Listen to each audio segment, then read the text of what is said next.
The Reserve Bank of India has seemingly cancelled the license of Paytm Payments Bank. Paytm payments bank लिमिटेडचा बँकिंग परवाना रद्द केलाय. नमस्कार, तुमचं सगळ्यांचं स्वागत आहे माझ्या चॅनलवर. साधी सोपी गोष्ट. एक महत्त्वाची न्यूज आहे सध्या की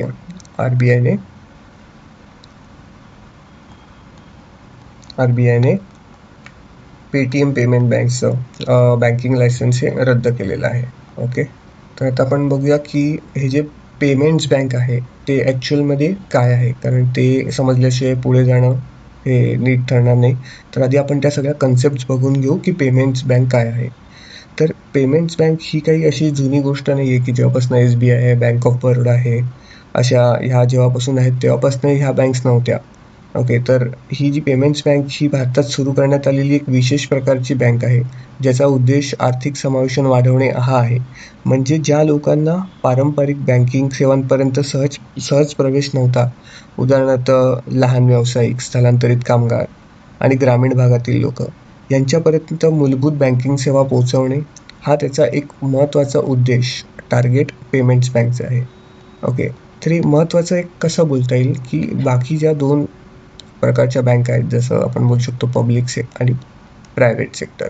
ओके, तर ह्याच्यात कोणालाही जर अकाउंट ओपन करायचं असेल, अजून काही बँकिंग काही गोष्टी करायच्या असतील, तर त्याला अकाउंटमध्ये मिनिमम प्रत्येक बँकेचं जे काही अमाऊंट आहे ती तेवढी त्याच्यात ठेवावीच लागते. पण ह्या पेमेंट्स बँकेच्या ह्याच्यात ते असं काही नाही आहे. ही एक खूप महत्त्वाची गोष्ट आहे. बाकी काय आहे ते आपण सगळ्या कन्सेप्ट्स खाली बघू. आता पेटीएम पेमेंट्स बँक जी आहे ती ठेवी स्वीकारू शकते. ओके, याचा अर्थ तुम्ही त्याच्यात बचत, सेविंग अकाउंट आणि करंट अकाउंट हे त्याच्यात ओपन करू शकता. आता तुम्ही त्याच्यात पैसे ठेवलेत तर त्याचा वापर देखील तुम्हाला करायचा असेल तर पेमेंट्स करणे, रेमिटन्स, आता डेबिट कार्ड कुठे मर्चंटच्या याच्यावर यूज करणे किंवा कॅश काढणे आणि डिजिटल बँकिंग जे आपण UPI वगैरे सगळं करतो, या सगळ्या सेवा आपल्याला ह्याच्यात मिळू शकतात पेमेंट्स बँकमध्ये. आता बघा, ह्या बँकेला ते काय करू शकत नाहीत ते खाली दिलेलं आहे. याच्यात हे लोन्स देऊ शकत नाहीत. आता लोन्स देऊ शकत नाहीत त्यामुळे क्रेडिट कार्ड हा जो भाग आहे तोही एक लोनचाच भाग आहे. तर तो देखील क्रेडिट कार्ड देखील त्यांना देता येत नाही. ओके, आता यांच्यासाठी एक लिमिट आधी 1 लाखाची होती, किती ठेवायचे ते, ती नंतर 2 लाख करण्यात आली. तर याच्यापेक्षा जास्त तुम्ही असे पैसे त्याच्यात ठेवू शकत नाही. तर ही एक दुसरी लिमिटेशन आहे. आणि बाकीच्या ज्या कॉम्प्लेक्स गोष्टी आहेत बँकेच्या त्याच्यात हे अलाउड नाही आहे. ओके, तर आता दोन महत्त्वाच्या गोष्टी आहेत की बाकीच्या ज्या बँक आहेत त्या आपण कस्टमर जे सेविंग अकाउंट FDमध्ये जे पैसे ठेवतो, ओके, ते जो दुसरा गरजवंत आहे त्याला देऊन बँक त्याच्याकडनं इंटरेस्ट घेतं, लाईक लोन देऊन. ओके, तर हे लोन असं समजा की 8% दिलेलं आहे. तर जेव्हा बँकेला ह्या लोकांना इंटरेस्ट द्यायचा आहे तर तो 8पेक्षा कमीच देऊ शकतात, कारण त्यांना बाकीचे पण एक्सपेन्सेस पे करायचे असतात. तर मग इकडे बँक यांना 4%, 5%, 6% अशा पद्धतीने त्यांना इंटरेस्ट येत असते. बट ह्या बँकांमध्ये ह्या गोष्टी अलाउडच नाही आहेत की लोन द्यायचं आणि त्याच्यावर इंटरेस्ट घ्यायचा. ओके, तर ह्या बँकसाठी हे चॅलेंज आहे की जे सेविंग आणि FDमध्ये पैसे ठेवलेत त्याच्यावर व्याज कसं देता येईल. तर ह्याच्यात 75% हे जे सेविंग आणि FDमधले पैसे आहेत त्या गव्हर्नमेंट सिक्युरिटीज आणि ट्रेझरी बिल्समध्ये 75%, ऑलमोस्ट 75% जे पण आहे ते ठेवावं लागतं. आणि बाकीच्या ज्या गोष्टी आहेत त्या दुसऱ्या बँकेला टायअप करून त्यांना लोनसाठी देऊ शकतात, म्हणजे एखादी दुसरी NBFC वगैरे. ओके, तर हा बेसिक कन्सेप्ट आहे पेमेंट्स बँकचा.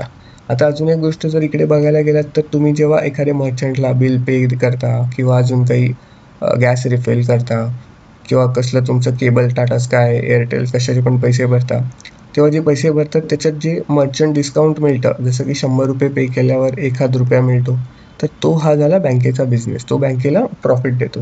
पण जी महत्त्वाची बँकेची गोष्ट आहे ती म्हणजे लोन देणं आणि त्याच्यावर इंटरेस्ट कमवणं, हे पेमेंट्स बँकमध्ये अलाउड नाही आहे. तर हा एक खूप महत्त्वाचा भाग आहे. तर आता आपण बघूया की याची हिस्ट्री काय आहे ते. तर बघा, जसं आपण आधी बोललो तसं हे एक नवीन कन्सेप्ट आहे. तर ही कल्पना आर्थिक समावेशन सुधारण्यासाठी RBIने नचिकेत मोर ही जी कमिटी जी काही स्थापन केलेली त्याच्या एका सजेशननुसार हे बनवण्यात आलेलं आहे. तर 2015मध्ये रिझर्व्ह बँकेने 11 संस्थांना पेमेंट्स बँक सुरू करण्यासाठी परवानगी दिलेली. आता ही फक्त परवानगी होती. तर जर आपण बघितलं तर याच्यात हे 2 सेक्टर प्रामुख्याने होते, ते म्हणजे टेलिकॉम आणि फिनटेक. ओके, तर टेलिकॉममध्ये एअरटेल, नंतर आदित्य बिर्लांची आधी आयडिया होती, नंतर इकडे वोडाफोन आणि रिलायन्स या चौघांनी अप्लाय नव्हतं केलं, यांना अलाव केलेलं, यांना परमिशन दिलेली.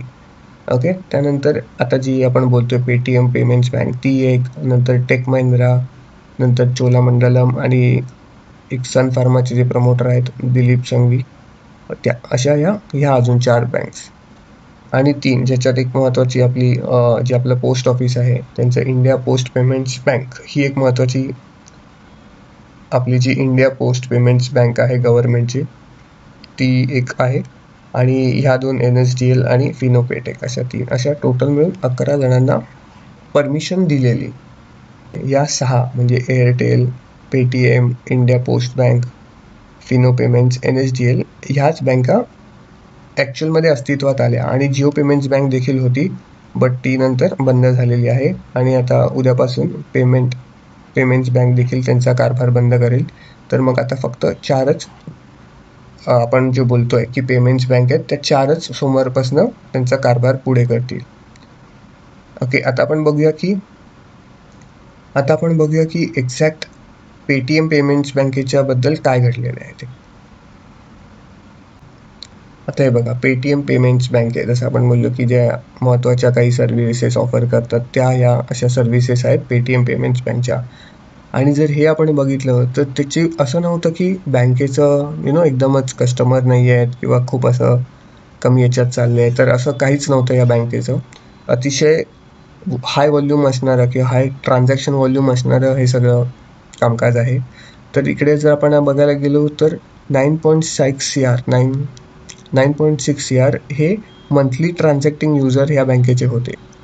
ओके, तर असं हे तरी म्हणजे ही काही छोटी गोष्ट नाही आहे, ही तशी बरीच मोठी गोष्ट आहे.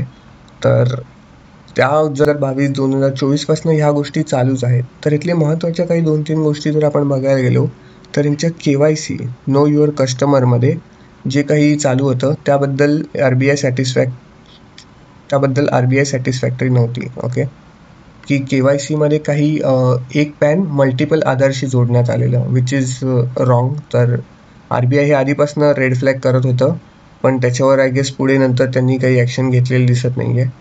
तर ती एक गोष्ट आहे. दुसरी म्हणजे ह्या जे कंपनी आहे त्याच्यात चायनीज इन्व्हेस्टमेंट ही बऱ्याच प्रमाणात आहे. तर ते पण ॲज अ एक सिक्युरिटी कन्सर्न म्हणून ते पण आधीपासून RBIने हायलाईट केलेलं होतं.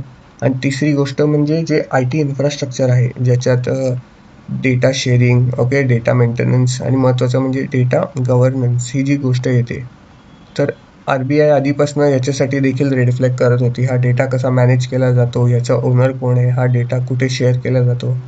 तर ह्या गोष्टींवर आधी 2022 पासून RBIचं लक्ष होतंच. आणि ते वेळोवेळी ते काही ना काही असे सजेशन किंवा निर्बंध हे तेव्हापासून देत होते, पण त्याच्यावर काही बँकेकडनं काही ॲक्शन घेण्यात आलेली नाही आहे. आणि आता 2026 यांचा बँकिंग परवाना रद्द करण्यात आलेला आहे.